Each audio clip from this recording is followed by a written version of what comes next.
Assalamualaikum warahmatullahi wabarakatuh. Hai semuanya, alhamdulillah hari ini kita akan belajar matematika wajib bab pertama yaitu tentang logika matematika. Nah, apa sih logika matematika itu? Kalian pasti bertanya-tanya nih. Untuk simpelnya, Miss akan kasih tahu contoh. Kalian pasti sering ya kan? Lagi ngerjain tugas dari pertama sampai terakhir, pas udah sampai kesimpulannya, kalian bingung untuk menentukan suatu kesimpulannya. Ternyata belajar logika matematika itu fungsinya untuk kita menarik suatu kesimpulan. Nah, supaya kalian lebih paham lagi tentang materinya, yuk kita dalami materinya. Bagian pertama yang kita akan bahas dari logika matematika yaitu jenis-jenis kalimat.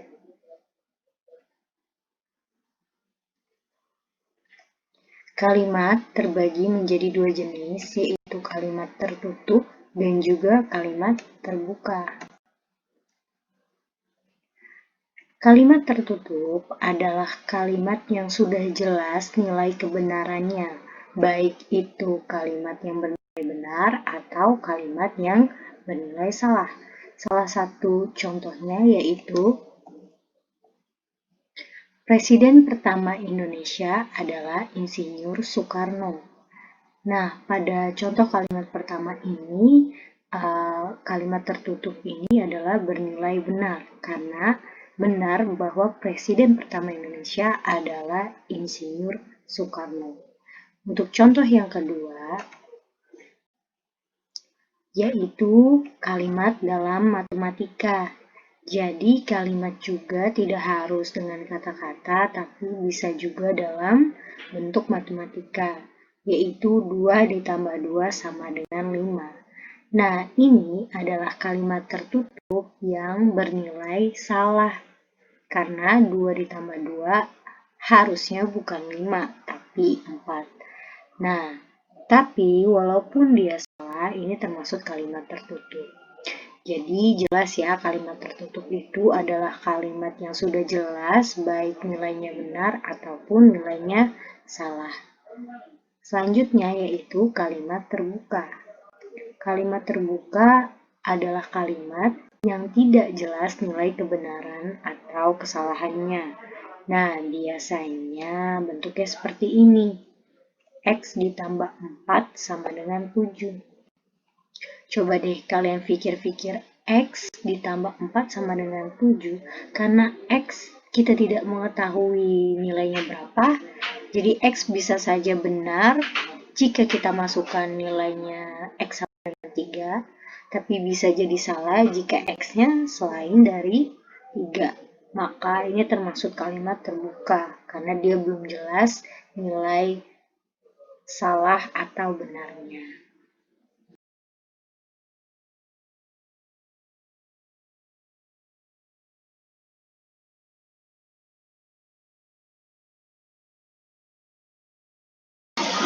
Untuk lebih memahami lagi tentang materi ini, kita akan latihan mengidentifikasi kalimat di bawah ini dengan tepat.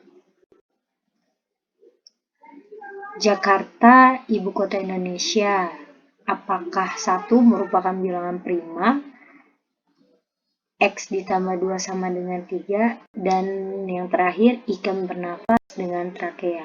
Nah, coba kalian mengidentifikasi keempat kalimat tersebut dengan jawaban kalian masing-masing. Nanti kita akan koreksi dan kita akan bahas sama-sama.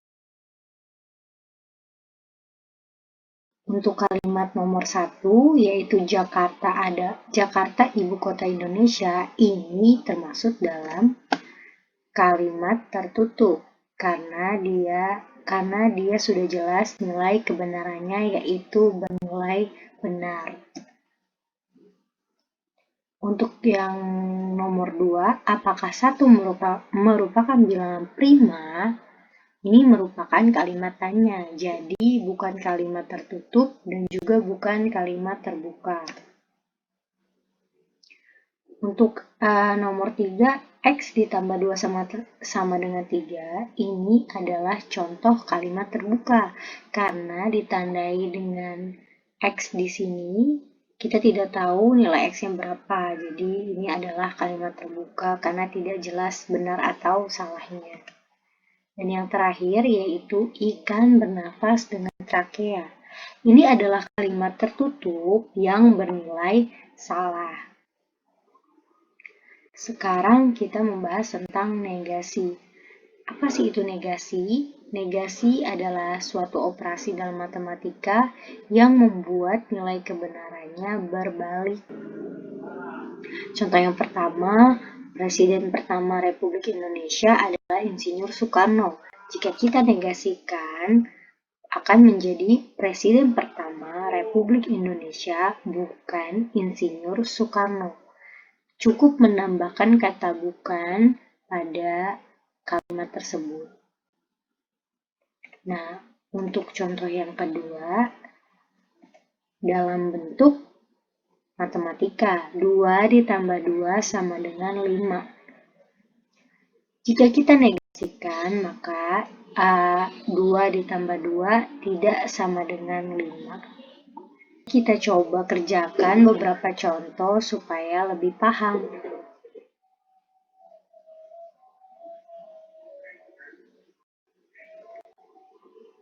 Untuk soalnya, kalian boleh coba dulu, nanti setelah itu akan ada pembahasannya. Kita bahas sama-sama ya. Nah, untuk nomor 1, jika X ditambah 4 sama dengan 7, itu dinegasikan, maka menjadi seperti ini. Nah, selanjutnya seperti ini. Dan untuk nomor 3, 2X lebih kecil sama dengan 4. Jika dinegasikan, itu menjadi 2X. Tandanya kita ubah menjadi sama 2X lebih besar dari 4 dengan sama dengannya dihilangkan. Nah, di sini ya. Ini harus kalian ingat-ingat karena akan sering banyak soal yang menggunakan tanda-tanda seperti ini. Lalu yang keempat, X adalah kelipatan 2 menjadi X, bukan kelipatan 2. Yang selanjutnya, misalnya akan membahas tentang kalimat berkuantor. Kalimat berkuantor itu ada 2 jenisnya, yaitu universal dan eksistensial. Universal itu adalah kalimat yang mengandung kata semua. Jadi kalau kalian melihat contoh kalimat yang ada kata semua, berarti itu kalimat berkuantor universal. Dan juga ada kalimat berkuantor eksistensial.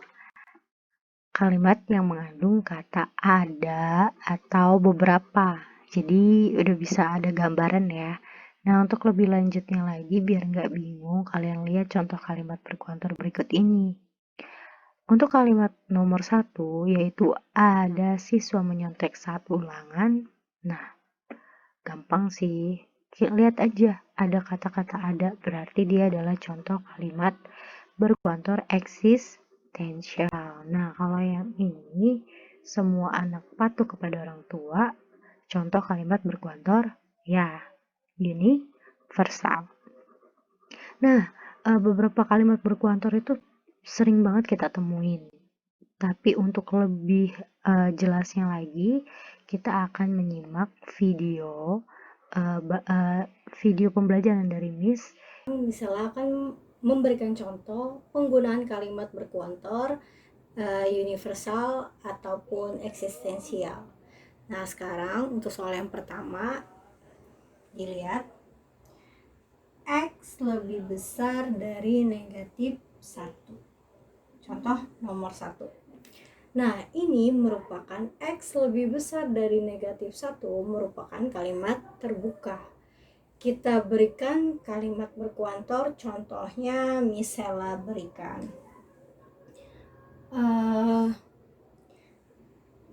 untuk semua X positif berlaku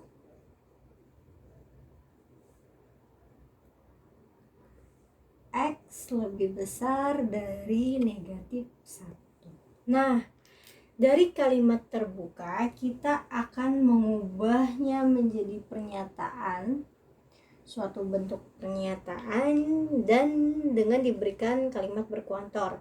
Di sini misalnya berikan kalimat berkuantor yaitu universal dengan kata semua. Benar nggak sih untuk semua X positif berlaku X lebih besar dari min 1? Contohnya X positifnya contoh adalah jika X-nya sama dengan 1. 1 lebih besar dari negatif 1, benar? Benar. Terus yang lain, misal berapa? 7 lebih besar dari negatif 1, benar ya. Jadi benar ya, untuk semua X, untuk semua bilangan positif itu berlaku X lebih besar dari negatif 1. Maka pernyataan ini bernilai benar. Pernyataan bernilai benar. Oke, pernyataannya bernilai benar. Itu untuk contoh yang pertama. Nah, untuk contoh yang kedua, misalnya mempunyai contoh soal X lebih besar dari 7. X itu, nah kira-kira apa ya kalimatnya? Kalau misalnya bilang untuk semua X positif berlaku X lebih besar 7, kira-kira pernyataannya bernilai benar atau salah ya? Oke, coba ya. Untuk semua X positif berlaku X lebih besar dari 7. Oke, bener gak ya? Coba, kalau misalnya X-nya bernilai 1 lebih besar dari 7, bener gak? Salah ya. Kalau X-nya 8 lebih besar dari 7, kalau X-nya 8 lebih besar dari 7, benar. Nah, berarti benar gak sih kalau untuk semua X positif itu berlaku X lebih besar 7? Nah, untuk pernyataan ini dia bernilai salah karena tidak semua. Oke, it's okay, nggak apa-apa. Oke, kita cari yang lain lagi. Misal, nah masih soal yang sama, X-nya lebih besar dari 7 sama. Kita ubah menjadi pernyataan yang bernilai benar. Kalau ini tadi untuk semua berarti kita ganti ada X positif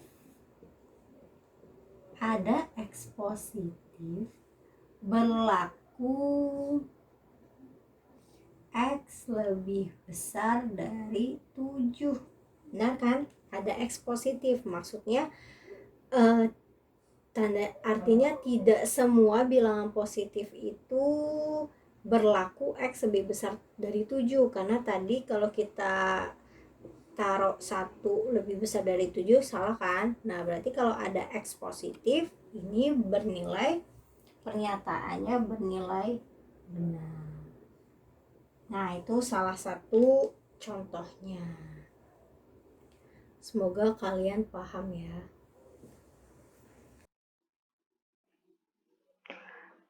Nah, ternyata kalimat berkuantor itu adalah suatu kalimat yang kita tambahkan untuk mengubah kalimat terbuka menjadi pernyataan yang benar atau salah. Seperti itu ya, jangan sampai lupa.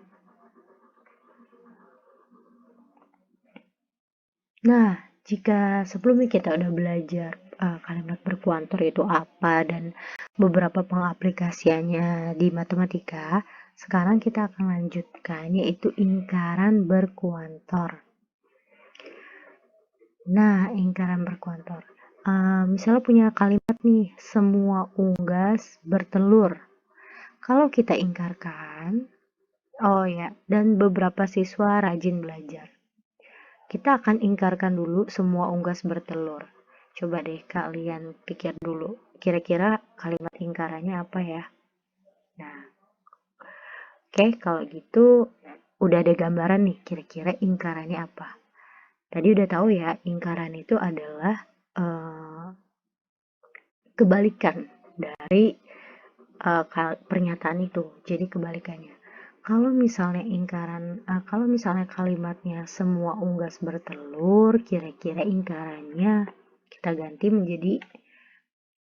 berubah menjadi semua kita ganti ada, karena lawannya semua adalah tidak semua atau bisa dibilang ada gitu ya. Jadi lawannya universal adalah eksistensial. Jadi kata-kata semua kita ganti dengan ada unggas.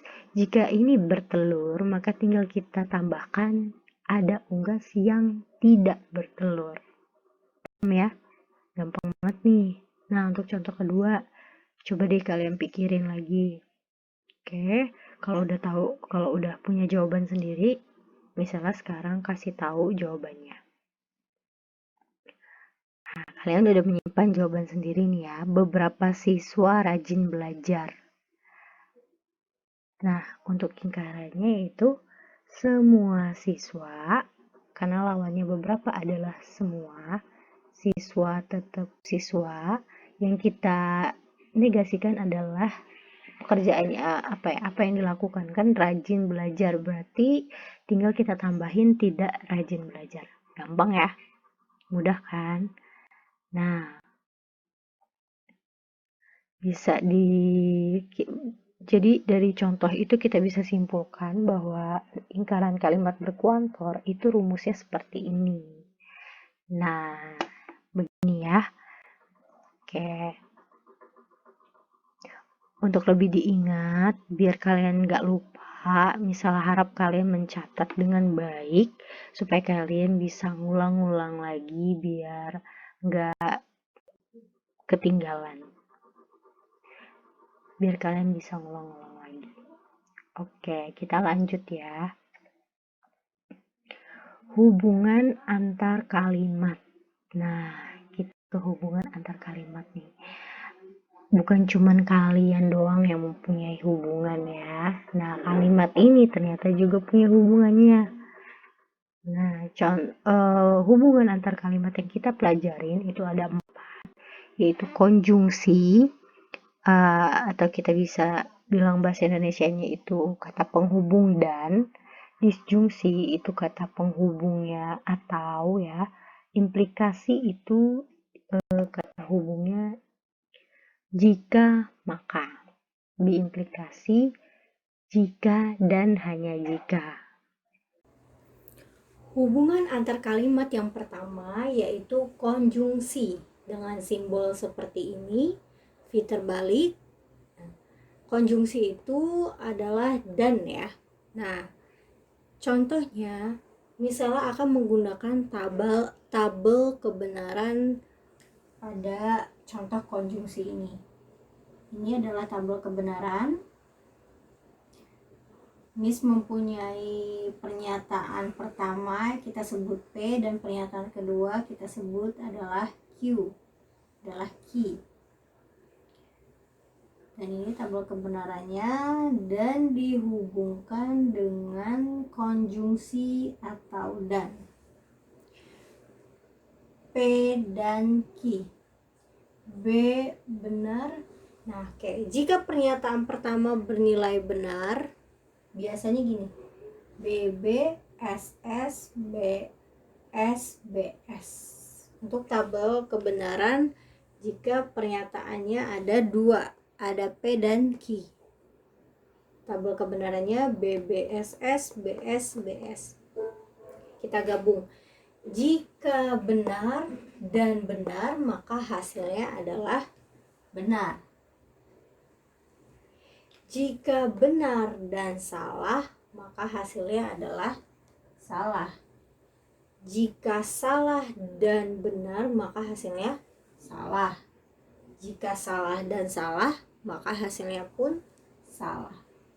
Nah, maka disimpulkan untuk hubungan antar kalimat, untuk hubungan antar kalimat konjungsi dengan kata penghubung dan, maka suatu konjungsi akan bernilai benar jika kedua pernyataannya itu adalah benar. Jika salah satu salah atau keduanya salah, maka bernilai salah. Nah, itu contoh untuk konjungsi. Untuk disjungsi, tabel kebenarannya masih sama. Disjungsi dengan kata hubungnya yaitu atau.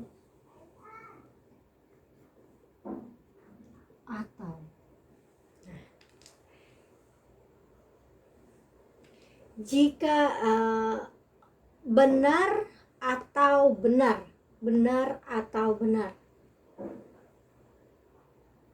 benar atau benar, hasilnya adalah benar. Benar atau salah, benar. Salah atau benar, benar. Salah atau salah, salah. Jadi untuk disjungsi dengan kata penghubung atau, tabel kebenaran akan bernilai salah apabila kedua-duanya salah. Tapi jika salah satu bernilai benar, maka tabel kebenarannya menjadi benar. Gampang ya? Nah, untuk selanjutnya yaitu implikasi.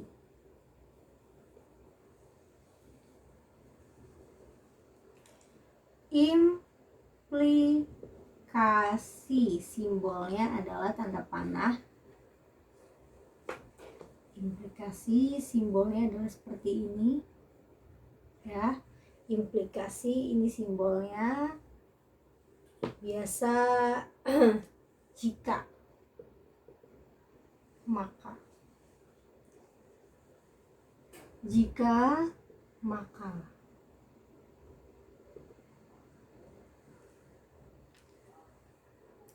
Jika, oke, kita hapus dulu.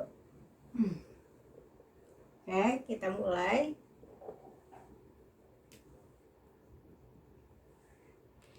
Jika benar, maka benar, hasilnya adalah benar. Jika benar, maka salah, maka hasilnya salah. Jika salah, maka benar, hasilnya benar. Jika salah, maka salah, hasilnya benar.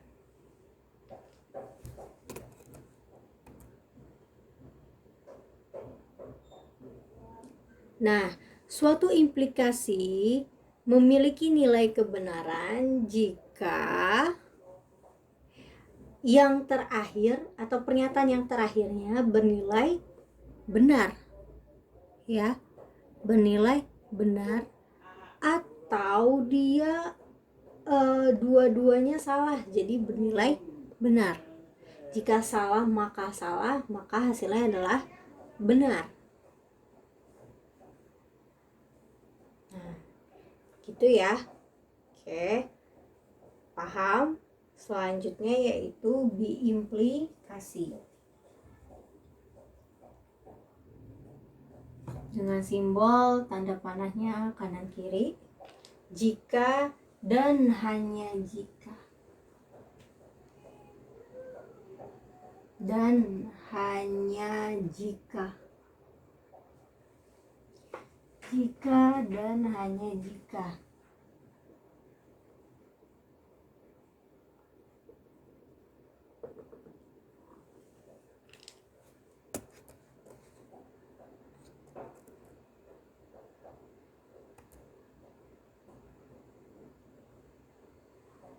Oke.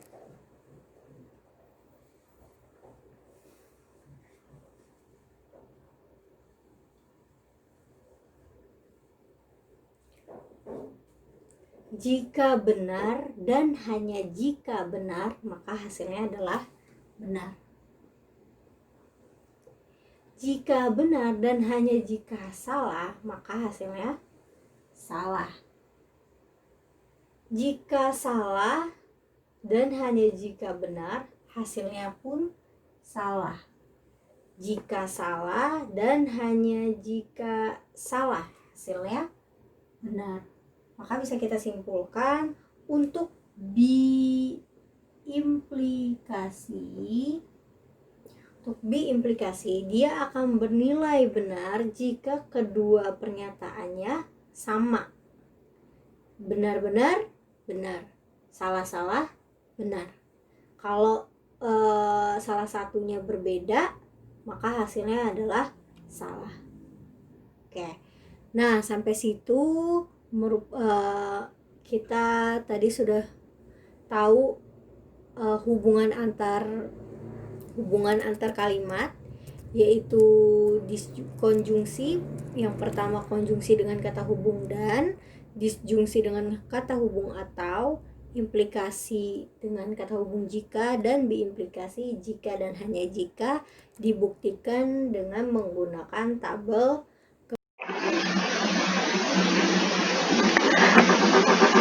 Jika tadi kita sudah mempelajari implikasi, nah sekarang ada bentuk baru dari implikasi.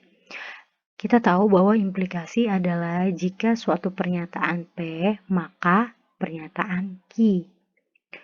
Nah, itu untuk bentuk baru implikasi ada 3, yaitu converse, inverse, dan kontraposisi. Nah, kalian bisa lihat bentuknya. Jika untuk converse yaitu jika Q maka P, untuk inverse itu negasi P maka negasi Q, untuk kontraposisi itu negasi Q maka negasi P.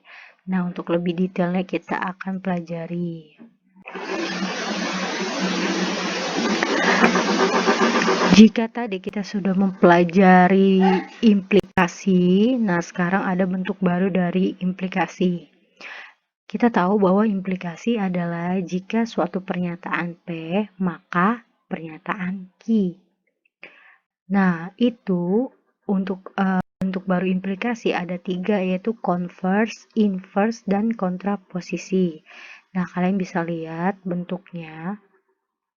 Jika untuk converse yaitu jika Q maka P, untuk inverse itu negasi P maka negasi Q, untuk kontraposisi itu negasi Q maka negasi P. Nah, untuk lebih detailnya kita akan pelajari. Selanjutnya kita akan contoh untuk converse, inverse, dan kontraposisi. Contohnya dengan menggunakan implikasi jika hari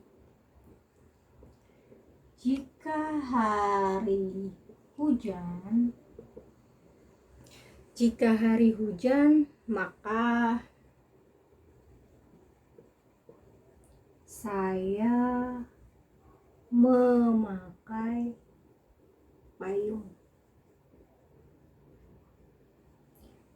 Jika hari hujan merupakan pernyataan pertama, maka adalah suatu implikasi saya memakai payung adalah pernyataan yang kedua. Jika P maka Q. Nah, kita akan mengubahnya menjadi converse. Yang pertama converse. Nah, kalau converse tadi hanya tinggal dibalik aja. Jika saya memakai payung, maka hari hujan. Jadi tinggal kita balik aja. Jika saya memakai payung, maka hari hujan. Oke, gampang ya, converse dengan gini ya. Nah, jika Q maka P. Nah, untuk inverse adalah negasi P maka negasi Q. Kita berikan negasi pada P. Maka jika hari tidak hujan, maka saya tidak memakai payung. Jika hari tidak hujan, maka saya tidak memakai payung. Nah, untuk yang terakhir yaitu mengubahnya menjadi kontraposisi. Untuk kontraposisi, dia diubah posisi dan juga menggunakan ingkaran atau negasi. Maka negasi Q, maka negasi P. Diubah posisi dan diberikan ingkaran. Jadinya adalah jika saya tidak memakai payung, maka hari tidak hujan. Jika saya tidak memakai payung, maka hari tidak hujan. Jika agak susah ya. Jika saya tidak memakai payung, maka hari tidak hujan. Nah, untuk ini kalian hanya perlu mengetahui aja converse, inverse, dan kontraposisi itu adalah suatu pernyataan bentuk baru dari sebuah implikasi. Untuk logika matematika part pertama ini selesai dan misalnya akan tutup dengan soal-soal yang harus kalian kerjakan. Ini soal yang harus kalian kerjakan untuk lebih memahami lagi dan lebih paham lagi. Ada 5 soal. Kalian bisa minta tolong dengan guru kalian untuk maksud misalnya pengawasnya untuk diulang lagi videonya. Kalian catat soalnya lalu jawab. Selamat mengerjakan soalnya, semangat. Assalamualaikum warahmatullahi wabarakatuh.